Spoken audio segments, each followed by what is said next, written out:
Alright, response video to a very likable, liking you man guy. Anyway, yeah, so it's on the general subject of this red button thing again. This, if you had the ability to blow it all up, to just end it quickly, instantaneously, would you have a moral responsibility to do that? Is life accomplishing anything? Is it worth the price being paid? And my argument is it's not. And it's, a lot of people would agree, but it's all about what standard you set up. I mean, Pyro concedes the point that if I blueprint for him a guarantee of a bad enough future, if I point out that there's going to be another Holocaust, that 5 billion people will get killed very slowly, radiation sickness, horrible death, the war will go on for 500 years, the human race will just turn into a bunch of jackasses with AK-47 shooting each other, blah, blah, blah. I write the scenario, and then the whole thing gets hit with a comet, 501 years from now. If I give him the ending, and it's a shitty ending to the human race anyway, he'll say, yeah, okay, you press the button, you should put it out of its misery, you save it the horrible end. And so all he has to do is have confidence. So if you take away his hope, his delusion, that everybody's going to get unicorn dust in their heads and all think, oh yeah, it's worth it, we're gonna save the world, the human race is gonna drink a Coke together, and we're gonna have a good cry, we're gonna love each other. Yeah, if you buy into that bullshit, okay, fine. All right, yeah, then you got to preserve it because, you think we have some kind of destiny. I mean, we're still going to get killed in 10,000 years or, 15,000, whatever the number is. We're still doomed as hell. But, yeah, okay, go play out your delusion. Keep playing the game. But I'm just saying the argument isn't about whether or not you can put it out of its misery, whether putting it out of its misery is not a smart or wise or logical thing to do.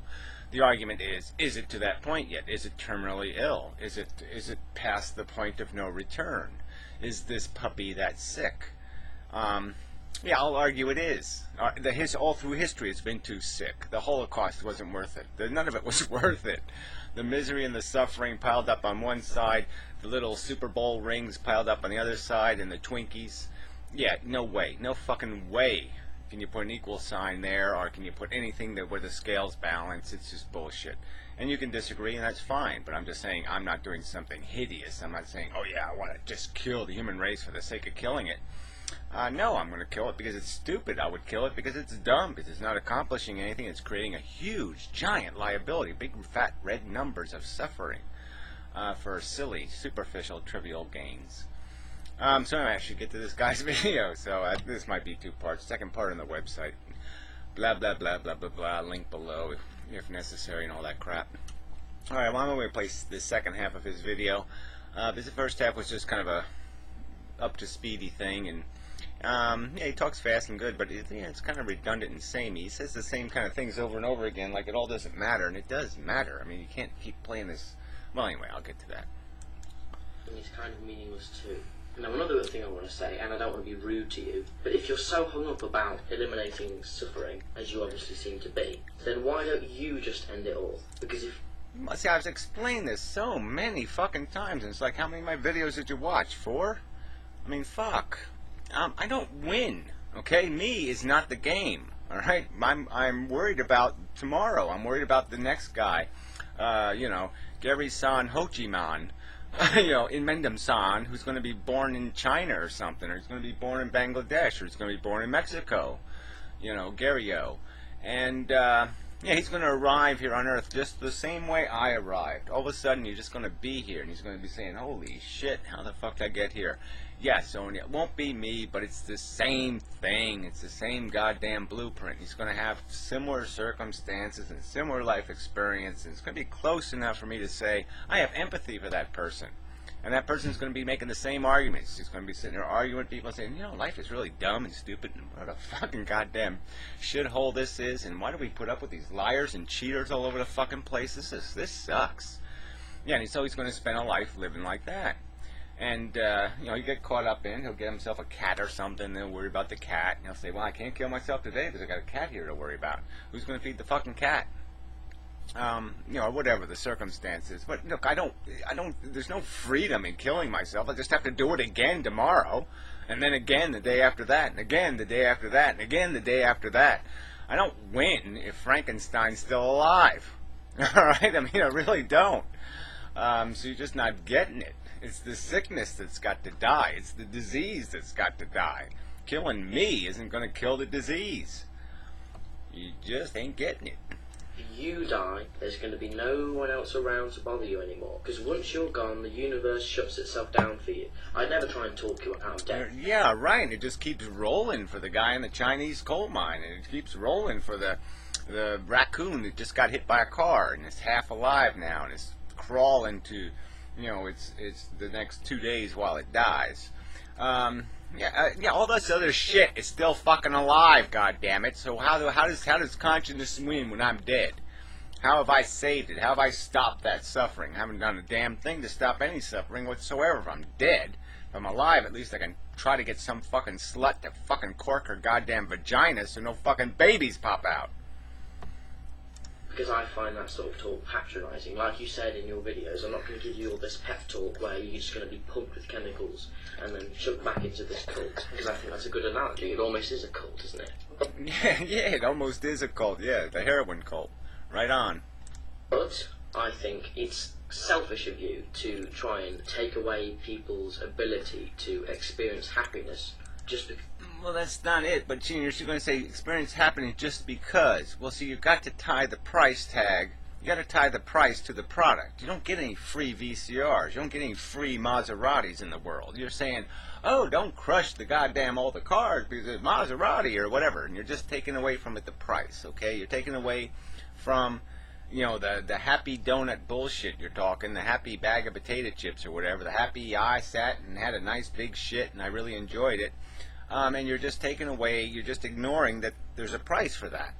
And the price is something you haven't even come close to experiencing yet. But yeah, you're going to get old and you're going to die. And you might get cancer and you might get a lot of shit. And there's going to be a big change in the equation for you when you have more experiences, to throw into the pile and say, oh shit, was that worth it? Was that worth it? Because there are going to be prices you're going to pay. I mean, skin is you're going to be required to peel off some of it for your life. It ain't going to be free. And I'm not saying you had a free life so far, but I'm just saying you can't change the equation to say happiness is free. It's not fucking free. All right, we for our comfortable lives, there's people who are living uncomfortable lives. God damn it, really hard, uncomfortable lives. I've been there. I've seen it. All right, I've seen people work themselves to death. I have actually seen it happen. Because it would make you happier to think about all suffering ending. Because a lot of people can overlook suffering, whereas you don't seem to be able to do that because you're It's not a matter of overlooking it. I mean, again, we're back to the retard argument. You could say, oh, well, the retard doesn't know it, and so it's okay. He has the ignorance of bliss, and so it's fucking K if he whaps himself in the head with a hammer, as long as he could say, happy, happy, happy, happy, happy, happy, happy, even though he's miserable half the time. As long as he can say the word I'm happy, you're going to say, oh yeah, he's happy because he said so. I mean, that doesn't make any sense. Because we're addicts. Again, you're just ignoring the environmental circumstance that underpins the whole fucking mechanism by which we experience this concept of happy. We don't experience happy in a vacuum. It isn't like happy. No. You get hungry and you satisfy the hunger, and that's pleasurable. You get horny and you satisfy the pleasure, and that's pleasurable. You get ego dependent, where you need some glory, some I feel good about myself, or some other kind of bullshit, and so you go out and get that. You get a hug or whatever the fuck you're after. But that's the game, all right? The game is to create the deprivation and then create the chase mechanism. And so it's just not something that just happens free. You just don't sit and all of a sudden, ooh, happy. No, it's not free. Come on. Hung up on it. What would make me happier would be to see as much life as possible, see as many sentient beings as possible, maximize their own utility, experience as much happiness as possible. Utility, okay? There's another tricky word. Isn't that a very tricky word, utility? Come on. Utility in what? Consuming other people's welfare, putting as many little Chinamen to work at the enslavement camp building their iPods so they can walk around and say, ooh, I can listen to my favorite tunes and it only costs $10.95 because some other asshole had to do all the work. I mean, come on. Why? Is there any meaning to it? Am I trying to stockpile happiness so that we can go on a rocket ship and live forever in paradise? No, but I'm living for happiness. Right, you're living because you are addicted. You're hungry. Every day you will get hungry, and you will keep pursuing the cheese because the DNA creates a hunger in you, and the happiness is the reward. So come on, but you can't see that you're just being gamed. And then again, that happiness is not free. It is not in a vacuum, and it comes at a price. The price is that we have World War I, that we have World War II, that we have Holocaust, that we have plagues, that we have AIDS viruses, that we have all this other crap that goes with life. Then we have billions of animals that we torture for our happiness. We have billions of people that we torture for our happiness. So that's the context of your happiness. So just talking about how, oh, you're just stopping some innocent little experiment. You know, it's an innocent Frankenstein.